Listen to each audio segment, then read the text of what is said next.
Big 12 is growing in power and in leverage. We're going to get to the article by Ross Dellinger of SI yesterday. We'll also be going through our Heisman Watch list, our second one. There's 2 new names on the board. All 4 of them are quarterbacks. That's how we see it. Those are the 4 top ones so far in the Heisman Watch. Welcome to College Football's Peek Around the Corner with your host, Greg Pflugar, episode 74. Yesterday in episode 73, we discussed how it's a no-go for Big Ten expansion in this window of time. We reported in July that there was a decision window told to us at Peek Around the Corner. It was going to happen between August 15th and October 15th, a decision window. Go or no go for launch? We got the answer. It's a no go for launch. We got a lot of great comments from you all. We appreciate your comments in the comments section below the video and all the tweets I've been given, all the direct messages I've been given. I know many of you disagree with us. Many of you agree with us. But right now it is a no go. That doesn't mean there's not going to be Big Ten expansion in the future. My goodness. There will be. There's going to be lots of movement. As even Kevin Warren said, in the next year, next 5, the next 7 years, right now they're integrating. They're trying to get UCLA and USC onboarding process to be as smooth as possible. But also we here at Peek Around the Corner, I just want to say this once again. We are independent. There's no strings attached. We are not a propaganda channel or machine for the Big Ten.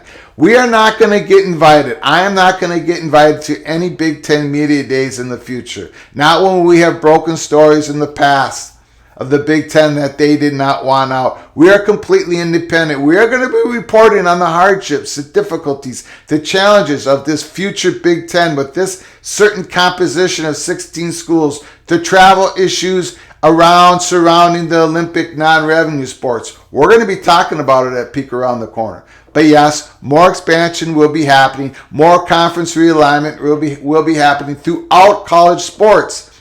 Realignment never sleeps. Okay? So I just wanted to say that to put a bow tie on yesterday's episode 73.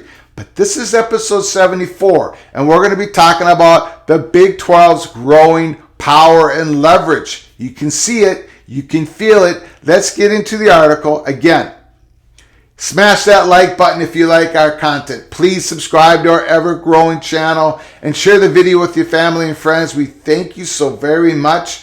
All of that helps us with the algorithms at YouTube. Again, thank you so much. Let's get into this article. Please leave your comments down in the comment section below the video. This is Ross Dellinger of SI. Big 12 expected to adopt 2-year divisionless football scheduling format. We are not going to be talking about here on episode 74 the Big 12's decision to go divisionless, no divisions, for the next couple of years, right? They're going to have 9 conference games. Oklahoma and Texas looks like they're going to remain in the Big 12. At least that's what the Big 12 thinks what's going to happen up until 2025. We'll let you read that part of the article at Ross Dellinger's article on SI. We're going to get to the morsels, the breadcrumbs that we see in this article that shows the ever-growing strength, the power, and the leverage that Big 12 will have, especially over the Pac-12. Let's talk about it. Right here. Let's get to this. Some thought, this is in the article, a few paragraphs down, some thought the Sooners and the Longhorns could negotiate an earlier exit stemming from the league's new media rights deal. Commissioner Brett Yormark is leading the conference through the negotiations with both Fox and ESPN on a new television contract. Those discussions have accelerated, officials said. Yormark told the Associated Press earlier this week that he's had meaningful conversations with ESPN and Fox. Now, the next paragraph is the big one, but let's just talk about this one here. Those discussions have accelerated, officials said, telling SI. So there's big momentum here in Yormark discussing with the current business partners, media company partners of Fox and ESPN. They get a new lucrative deal done. Completely opposite storyline that's coming out of the Pac-12, where they couldn't get the deal done with their current media partners, Fox and ESPN, and they've opened up their contract in the open market. which is sort of a natural progression anyways. However, you can see the story coming out of the Big 12s is that ESPN and Fox is willing to play ball with them. Let's get to the next paragraph because it really signals their power and leverage. Their growing power and leverage in the Big 12. The next paragraph. Any deal with Fox and ESPN is expected to include a clause that may incentivize the conference to grow again. Additional teams joining the league would receive a pro rata share. A pro rata share. Yormark has not been shy about his desire to add programs. The league has targeted several members of the Pac-12 South, most notably Arizona, Colorado, Arizona State, and Utah as potential additional expansion candidates. Pro rata share. Let's get into it. According to SI, Big 12 believes that any deal expected to include a clause that may incentivize the conference to grow again. To say we want Big 12 to grow again. The Big 12 would only help itself if it grew again. Additional teams joining the league would receive a pro rata share, which means that there would be confidence in the current 12 teams. Let's just take Oklahoma and Texas out, okay? The four new schools of UCF, Cincinnati, Houston, BYU, those four new schools and the 8 current Big 12 schools, not including Oklahoma and Texas, that makes up the new Big 12, those 12 schools, they would have confidence that their shares, their slice of the revenue pie would not go down if they included, let's say, 2 to 4 new schools. That's what the pro rata basically means. Additional teams joining the league would receive a pro rata share. Those schools would receive a decent share, probably equaling the other schools, but the current 12 Big 12 schools would not lose their share at all. In other words, the Big 12 has the ability to grow the complete value of the conference without the current schools losing their size of the revenue pie. So if the Big 12 would actually get that clause in it, the pro rata share, as being reported here, wow, that's basically ESPN and Fox saying if you can get the right schools, if you get the right schools, it will be paid for. The schools coming in wouldn't have to really pay for themselves, so to speak. The ESPN and Fox, this is basically a letter. This clause is saying, hey, Yormark, we're willing to work with you on the expansion of the conference. And you better believe ESPN and Fox knows who Yormark wants to target for expansion.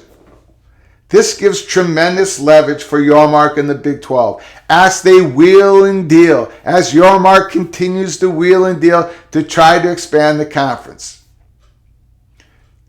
In conclusion, the conference can grow in total market share of the college football, college sports space without infringing on the revenue slice pies of the 12 current Big 12 schools, if you include the 4 new schools coming next year.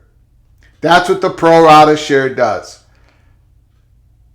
That is huge. That is huge. And it looks like they're going to get that clause, according to this article at SI. Completely different storyline than what's coming out of the Pac-12. Let's go on and finish this article up. These schools' decision to join the Big 12 likely hinges on the particulars of their own league's new television contract. Getting back to Arizona State, Colorado, Utah, the 4 corner schools that Yormark is targeting, these schools' decisions to join the Big 12 likely hinges on the particulars of their own league's new television contract. So, as the Big Ten has decided not to expand at this time, it's a no-go for launch. Here comes the Big 12 with this growing power and leverage, coming through the back door on the Pac-12, and now the Pac-12 has to play defense again. Because what is really going on with the Pac-12's negotiations right now? Not so good. Not so good.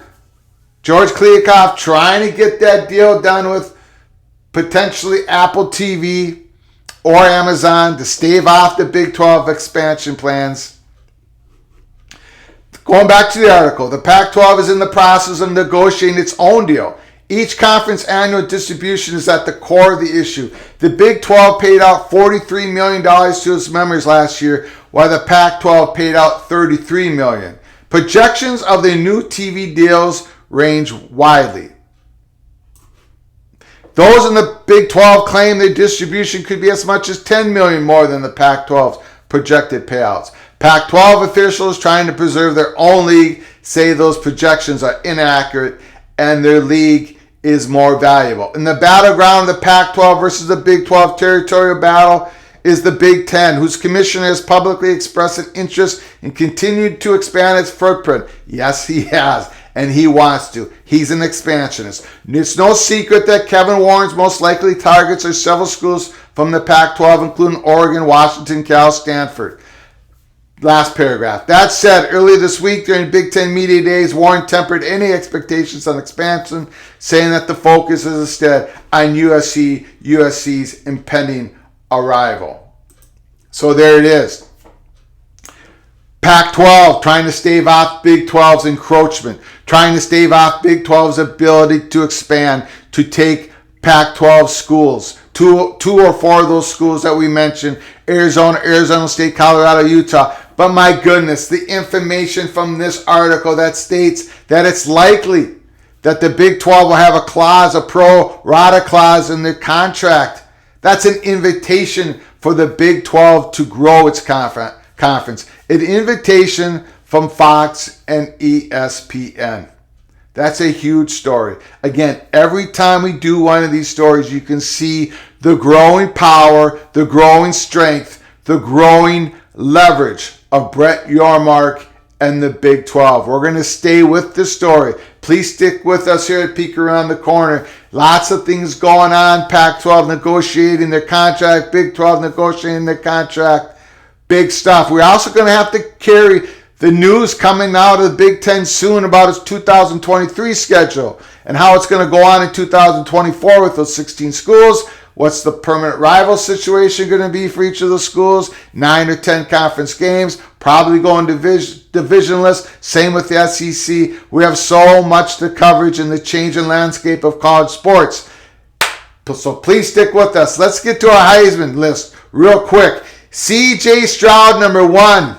Dorian Thompson Robinson, number 2. Hendon Hooker, 3. Caleb Williams, 4. Wow, let's take a look at Caleb Williams.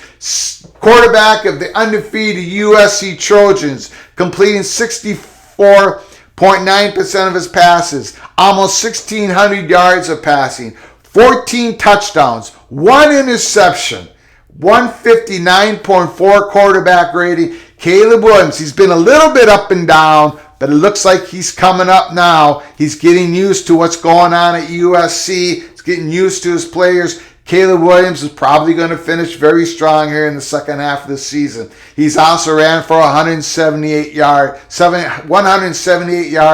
Caleb Williams is on a roll. Number 3, we got Hendon Hooker. Hendon Hooker of Tennessee Volunteers playing a big game against Alabama tomorrow. Hendon Hooker has completed 70% of his passes, 1,432 yards, 10 touchdown passes, 0 interceptions, 179.5 rating. Hendon Hooker, fantastic season as the quarterback of the Tennessee Volunteers. We got him number 3. And the new name on the board, Dorian Thompson Robinson. Get a load of what he's done for undefeated UCLA Bruins. Listen to these stats. 74.8% completion percentage. 74.8. 1,510 yards. 15 touchdown passes. 2 interceptions. 180.6 quarterback rating. Without a doubt, right now, as we speak here on October 14th, week 7 of the 2022 college football season, Dorian Thompson Robinson, number 2 on the Heisman Watch list. And number 1, like it was on our first Heisman Watch list, is C.J. Stroud, Ohio State Buckeyes quarterback. 1,737 yards. Are you kidding me? That is ridiculous. After 6 weeks, C.J. Stroud, 1,700, 37 yards in the air, 70% completion percentage, 24 touchdown passes to only 3 interceptions, with a quarterback rating of 207.6. C.J. Stroud is the favorite to win the Heisman right now, and it's a growing favorite. Las Vegas has him below even odds to win the Heisman Trophy here in 2022. But those are the 4. Put down your list on the comment section below the comments. I read all your comments. Put down who you think is going to win the Heisman as of right now going into week 7. And again, go back to what we said in our main story of the Big 12 growing power, strength, and leverage. Let me know what you think about all that. And again, until next time here at Peek Around the Corner, to all of you, please, you all take care of each other. Thank you so very much.